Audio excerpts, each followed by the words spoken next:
Right now, as you're watching this, $40 billion is flooding into a region that most people completely overlook. While everyone's eyes are glued to China, India, or the United States, the smartest money in the world is making a massive, calculated bet on Southeast Asia. And here's the kicker. This isn't some speculative gamble. This is billionaires, sovereign wealth funds, and global corporations betting that this region of 680 million people is about to become the center of the global economy. The question isn't whether Southeast Asia will explode. The question is, are you paying attention before it's too late? Let me paint you a picture. $40 billion. That's more than the GDP of entire countries.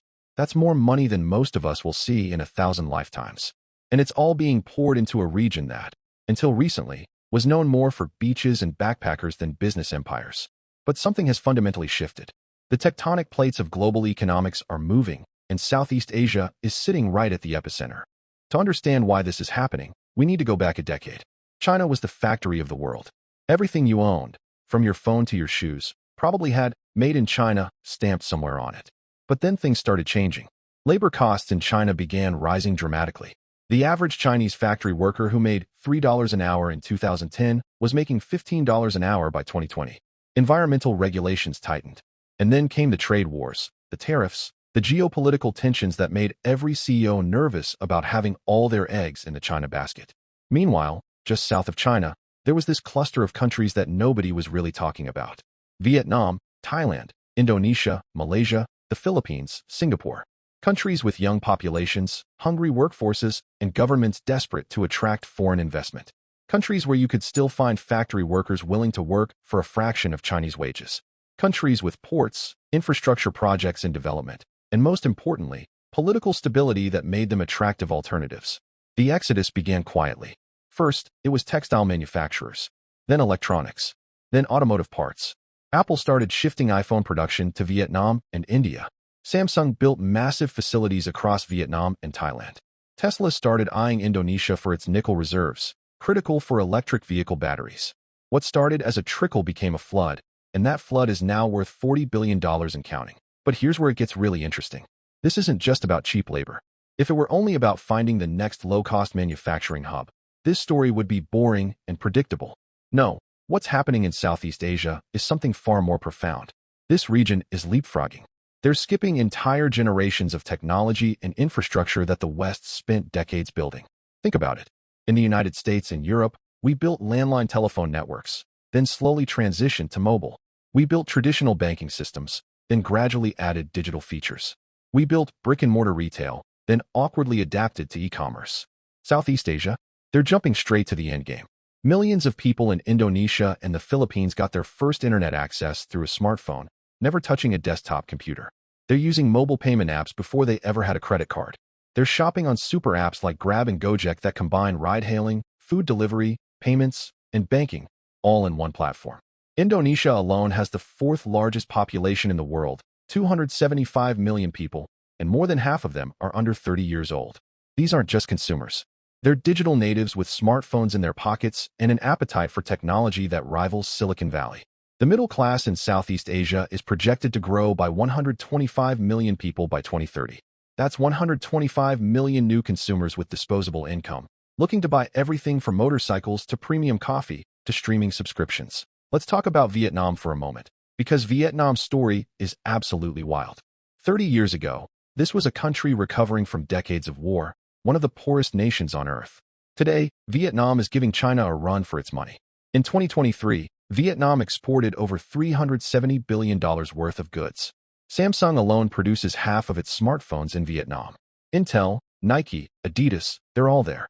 The Vietnamese government has been playing chess while others were playing checkers, signing free trade agreements with everyone from the European Union to Japan, positioning itself as the ultimate manufacturing haven. And it's not just Vietnam. Thailand has become the Detroit of Southeast Asia, producing more cars than any other country in the region.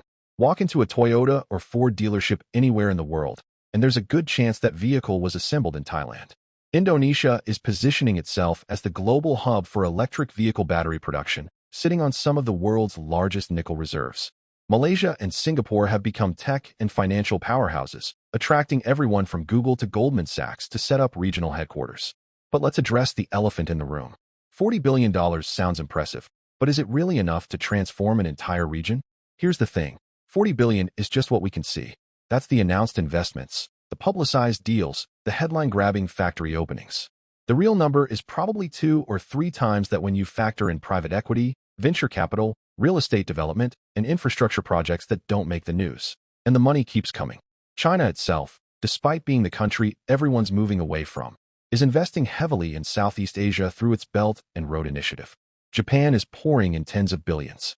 South Korea is all in. The United States, trying to counter Chinese influence, is ramping up its own investments. The European Union is making moves. Even Middle Eastern sovereign wealth funds are getting in on the action, buying up ports, airports, and urban development projects. What we're witnessing is a fundamental reorganization of global supply chains. For decades, globalization meant one thing: make it in China, sell it everywhere else. That model is dead. The new model is diversification, resilience, and Southeast Asia is the beneficiary.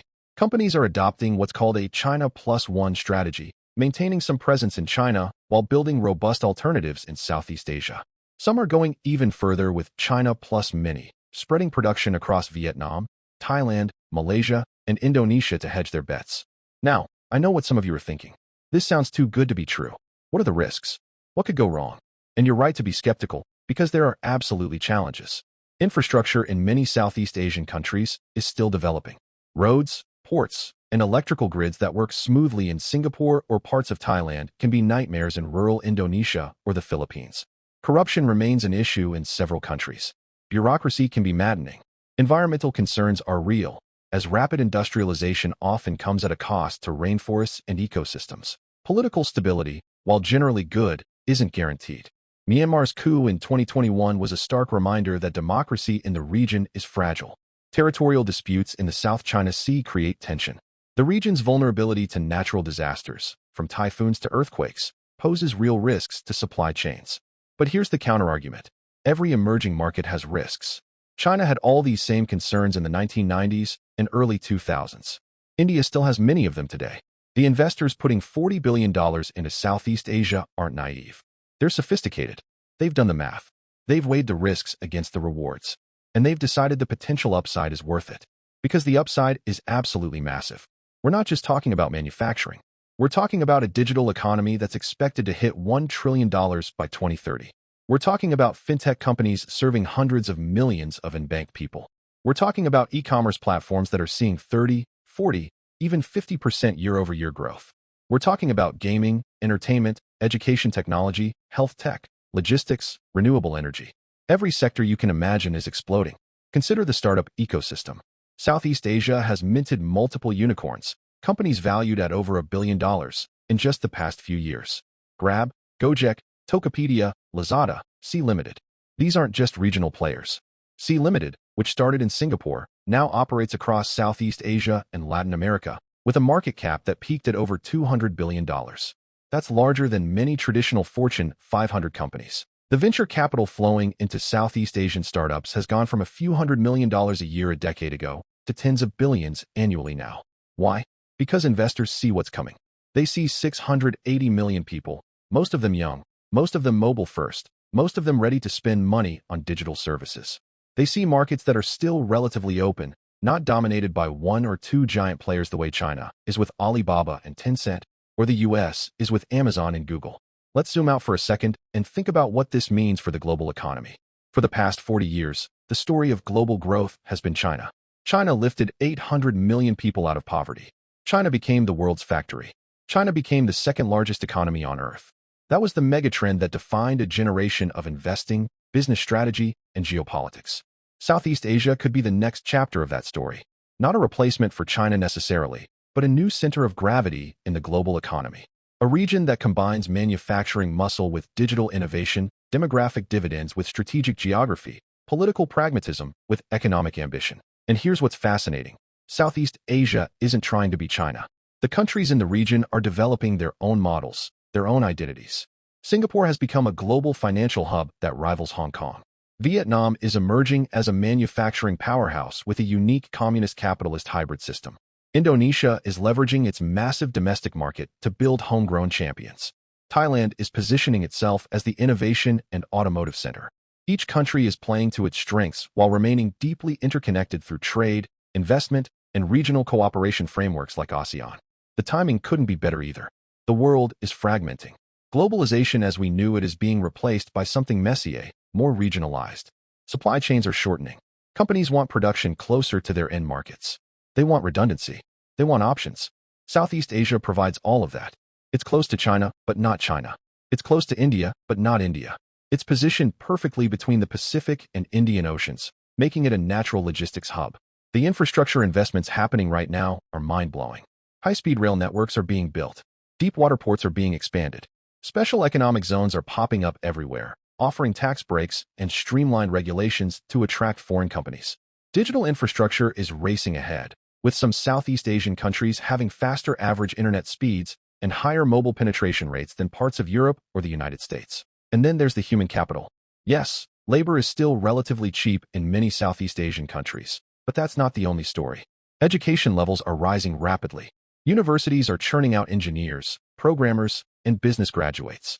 English proficiency in countries like Singapore, the Philippines, and Malaysia is excellent, making them attractive for multinational companies. There's a hunger to succeed, an entrepreneurial energy that you can feel if you visit places like Jakarta, Bangkok, or Ho Chi Minh City. The cultural factor matters too. Southeast Asia has a long tradition of trade and commerce. These aren't societies that are suspicious of capitalism or globalization.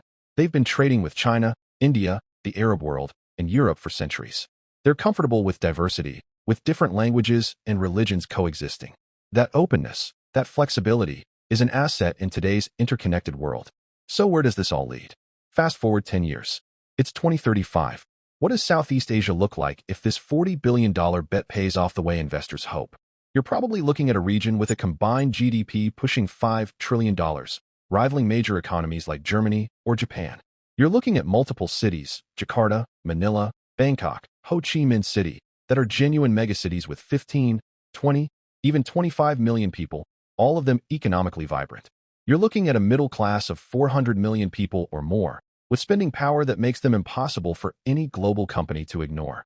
You're looking at Southeast Asian companies that aren't just regional players, but global competitors.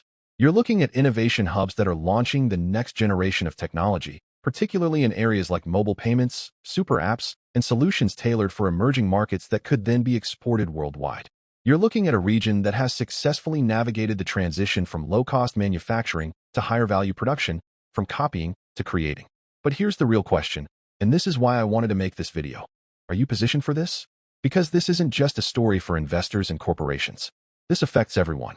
If you're thinking about your career, should you be learning more about this region, maybe even considering opportunities there? If you're investing for retirement, should your portfolio include exposure to Southeast Asian growth? If you're an entrepreneur, is there a business opportunity in serving these emerging markets?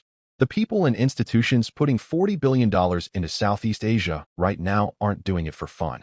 They're doing it because they've identified a once-in-a-generation opportunity. The kind of opportunity that creates enormous wealth for those who see it early and act on it. The kind of opportunity that, in 20 years, people will look back on and say, that was obvious. Why didn't I get involved? Think about everyone who missed the rise of China in the 1990s and 2000s. Think about everyone who dismissed the internet in the late 1990s. Think about everyone who ignored mobile technology in the 2000s. Those were all moments when the smart money saw something coming and acted while others were skeptical or distracted. This is one of those moments. Southeast Asia is happening. The $40 billion is real. The factories are being built. The startups are being funded. The infrastructure is going up. The middle class is expanding. The digital economy is exploding. This isn't speculation. This is reality unfolding right now. So what are you going to do with this information? Are you going to file it away as interesting but not relevant to you? Or are you going to dig deeper, learn more, and figure out how you can be part of this story? Because make no mistake, this is one of the biggest economic stories of our time, and it's just getting started. The $40 billion bet on Southeast Asia isn't just about money. It's about the future, and that future is being built right now. Before you go, I need your help with something personal. My mom literally told me I'll never hit 5,000 subscribers. She said, who's going to watch videos about economics and investing? Well, I made a bet with her. If I hit 5K by the end of this month, she has to admit I was right about this channel. So here's the deal. If this video taught you something you didn't know about Southeast Asia, hit that subscribe button and help me prove my mom wrong. Let's get to 5,000 together. Are you in?